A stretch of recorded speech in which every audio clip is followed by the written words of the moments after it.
Good morning, everybody. Wisconsin's 7th Congressional District Representative Tom Tiffany is back for our monthly Breakfast with Tiffany show today, Thursday, August 10th, 2023. A quick special thank you to some of our recent guests on DrydenWire, including Wisconsin's 25th District Senator Romaine Quinn, Spooner Health CEO Mike Schaefer, Neil Klein from Family Friendly Workplaces, who was Kirk Anderson's guest on the Kirk Anderson Show.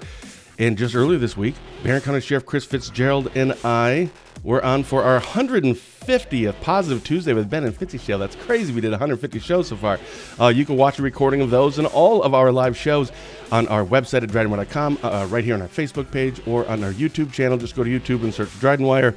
But today we're chatting with Wisconsin's 7th Congressional District Representative who joins us on the second Thursday of every month, Congressman Tom Tiffany. Tom, good morning, sir.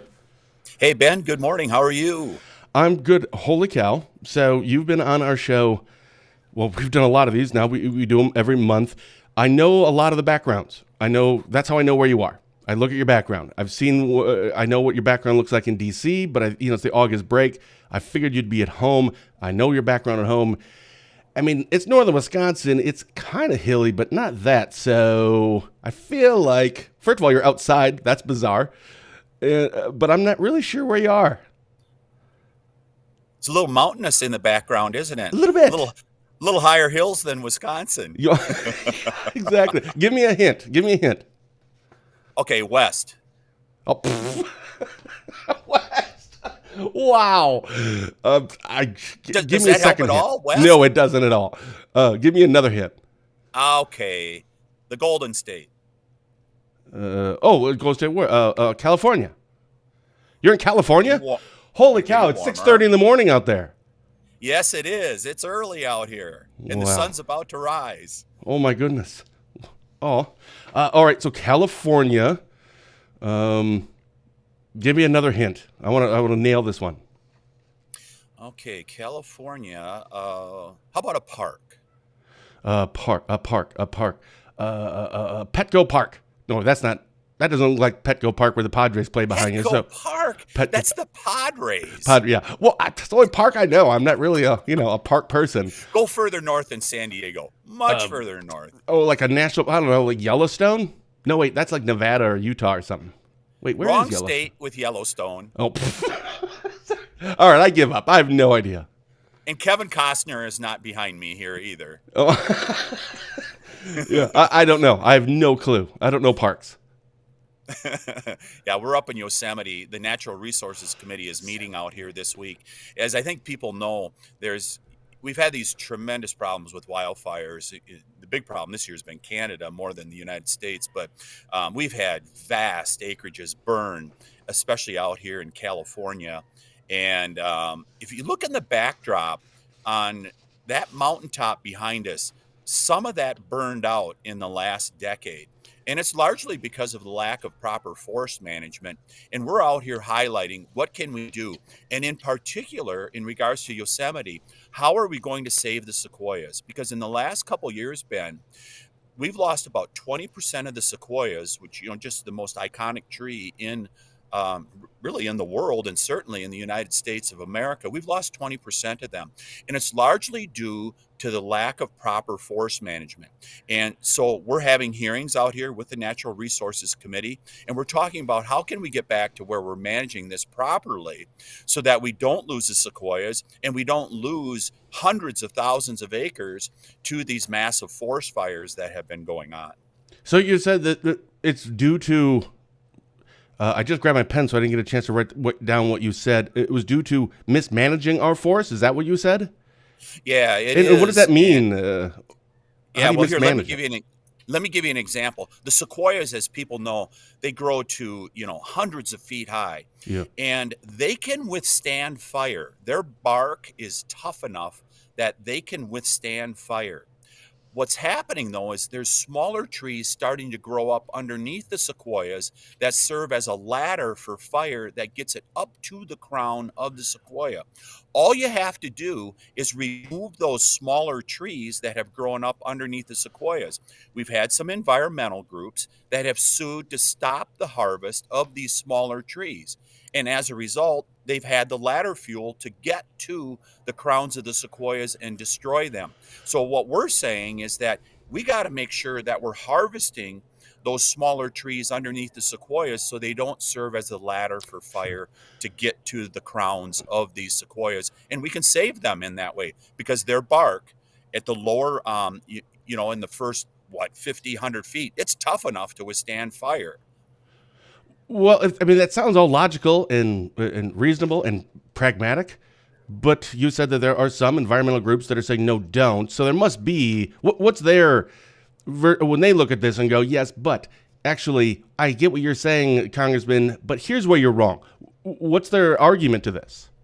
I have no idea. Oh, I suspect it's national park.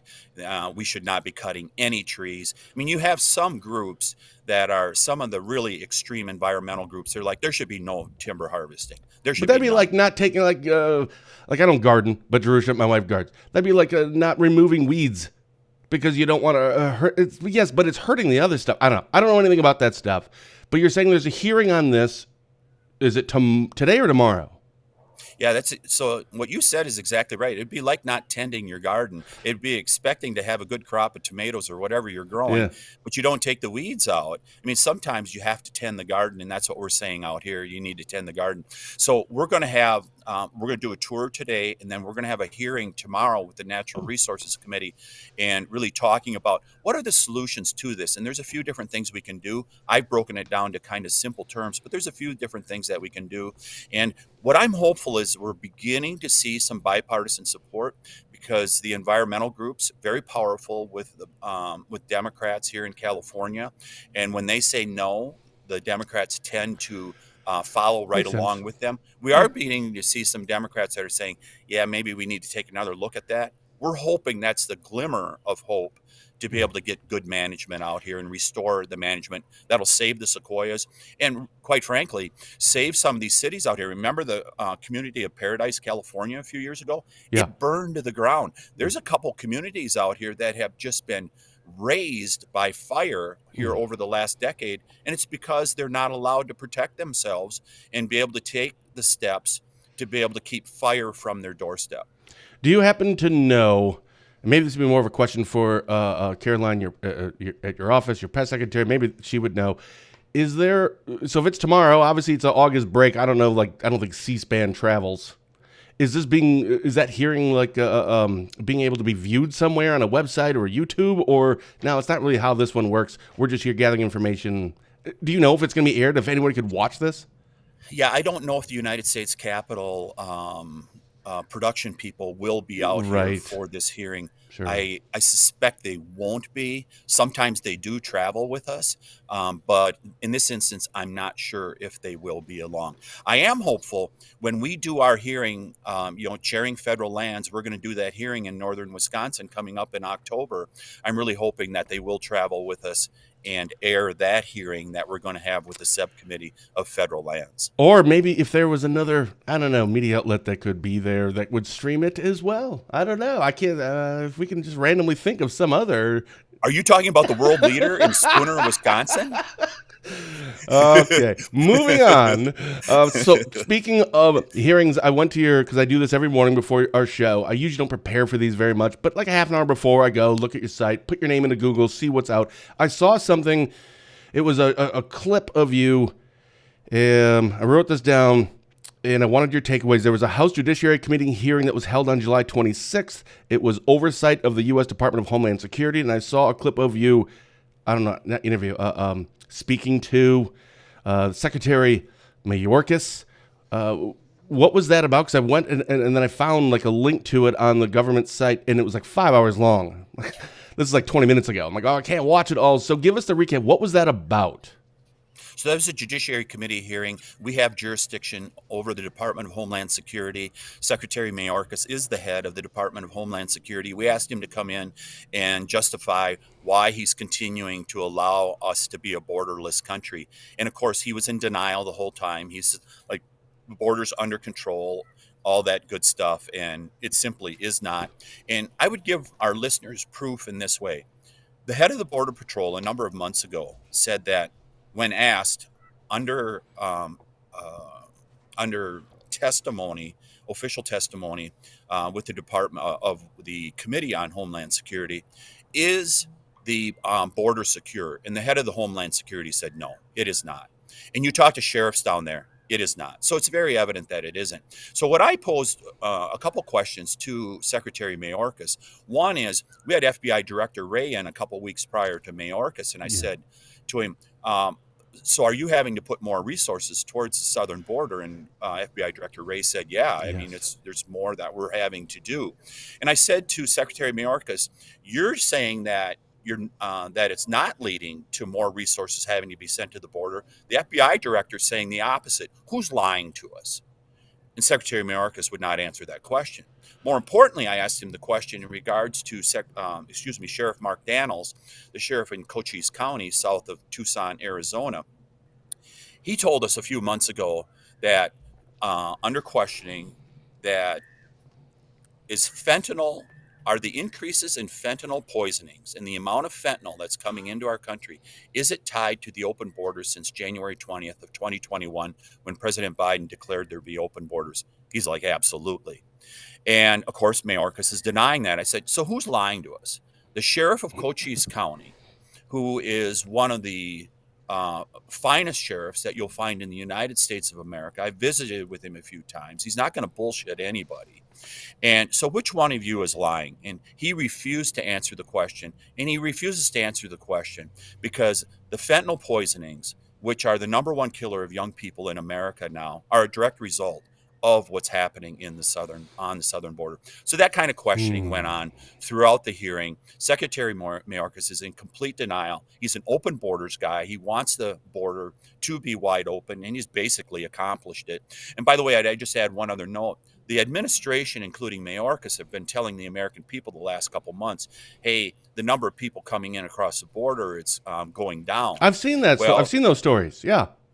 Yeah. So according to the numbers that they use, and in which, there's lies, there's damn lies, and then there's statistics. Statistics, yes. They're using statistics in a way that mislead the American people. What they're doing is they're putting more people in via parole now.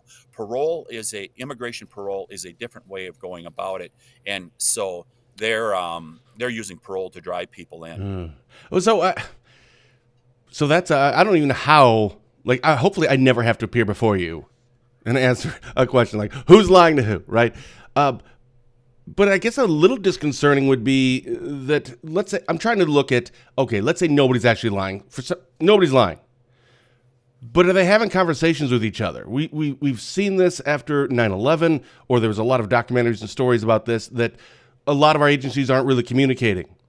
And we kind of discovered that, at least according to news reports and documentaries that we've seen since. But if the FBI is sending a lot of people, a lot more resources down there, and then the Homeland Security is saying, nah, are you talking to each other? Do you know if they communicate with each other? I would sure hope they do, but I think Secretary Mayorkas really does not care.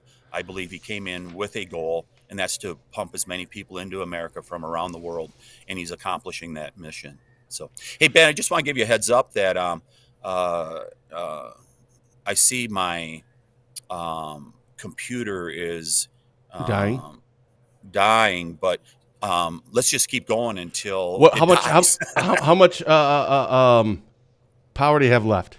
It's showing about 15 minutes, but we'll see. Okay, we'll get through more. Well, I only have one other of the kind of a main topic I want to ask you about, because I needed you to kind of explain this.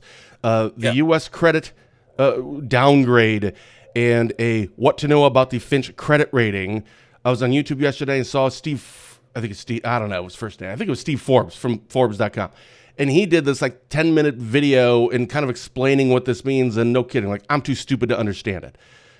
So what is the U.S. credit downgrade, Fitch's downgrade? Is this a big deal? Is it a not big deal? Depending on what media outlet you go to, some say it's a big deal. Others say, no, it isn't. What caused this? And I don't know, should we be concerned?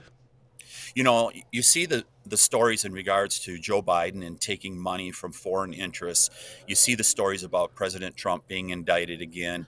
All those stories, which have been treated as the big stories here in August across America. I actually think the biggest story is the credit downgrade. No kidding. That happened as a result of Fitch, which is they measure credit worthiness.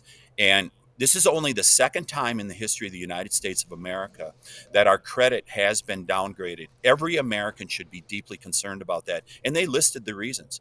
We have got way too much debt. We've got way too much debt, and we're continuing to spend money at an unsustainable rate. I mean, when you look at the debt ceiling bill that was passed, what was that, 2 months ago now? There's already another $1 trillion that's been spent in just 2 months, another $1 trillion. And we raised the debt limit by $4 trillion. I voted against it, but it passed through the Congress, and President Biden signed the bill. And but we've already spent $1 trillion of that. Fitch is sounding the warning bells. And when you add this up with like interest rates being higher, we've had 3 banks, regional banks, that have failed this year. We're seeing for the first time in the history of America, American consumer credit card debt is over $1 trillion. I mean, we're seeing some real warning signs there, and this is the biggest one in my estimation. We should all be very concerned about America's credit worthiness at this point, and Fitch highlighted that with their downgrade from 2 weeks ago. So when we get a downgrade, what does that mean? That means your credit worthiness goes down. You possibly will have to pay higher interest rates. I mean, I could see some foreign countries like Japan, China, and others that hold American securities, that hold some of our debt, that they may say, hey, we're going to need a little higher interest rate because your risk is going up. I mean, it's the classic risk equation that's used by lenders. I saw, I think it was on, for some reason this came up, I think on one of our shows with Sheriff Fitzgerald. I don't remember why we talked about this, but I had seen, I think it was last year, we had spent, it was almost $500 billion just on interest of our debt. I'm like, holy cow, that's crazy. And I can't remember what it was. This was like 2 months ago. So if I'm misstating it, I apologize. But I thought it was like $486 billion we spent just on interest on our debt. Like, that's nuts. $500 billion a year just on the interest. I mean, I don't know. Is there an end in sight here, or is it, screw it? There's an end in sight if we have the political will in Washington, D.C. to begin to reduce spending. I mean, as long as the spending blowout continues, we're going to continue in a bad direction. I mean, at some point, there's got to be some fiscal responsibility. And the unfortunate thing is that fiscal responsibility, rather than us making the choices to get our fiscal house in order, it may end up being forced on us by people who are lending us money, including some foreign countries. And that will not be pretty. How much time you got left on your battery there? What's it now? Let's see. I'm showing about 15 minutes. Oh, still 15 minutes. All right, good. Because you had announced, I can't remember, a couple weeks ago, you sent a press release out. I think you were on a show. I think it was a Dan O'Donnell show. I think I saw or had heard that you had announced it on there. But a lot of people had asked you to run for Senate, or a lot of Republicans, because this would be against, well, likely, I was going to say Janet Bewley, Tammy Baldwin for U.S. Senate. And you ultimately decided to run for re-election and not run for Senate. What were the factors that led you to that decision? Yeah, the first question that I asked each election cycle, where can I do the most good for the people of the state of Wisconsin? And I've asked that question all the way back when I was in the state assembly, and some people wanted me to run for state senate. And that's always the fundamental question I ask. And then, of course, I talk to my family, in particular to my wife, about this, and then just really assess, is it the best thing to do? Where can I do the most good for the people of the state of Wisconsin? And that question, I believe, was answered in my press release. It was. I said, I think it's best to stay in the 7th Congressional District, run for re-election. Hopefully the people of the 7th Congressional District will have me back and re-elect me. But I'm going to put my name forward once again. But I think I can do the most good there. I do believe Tammy Baldwin is vulnerable. What?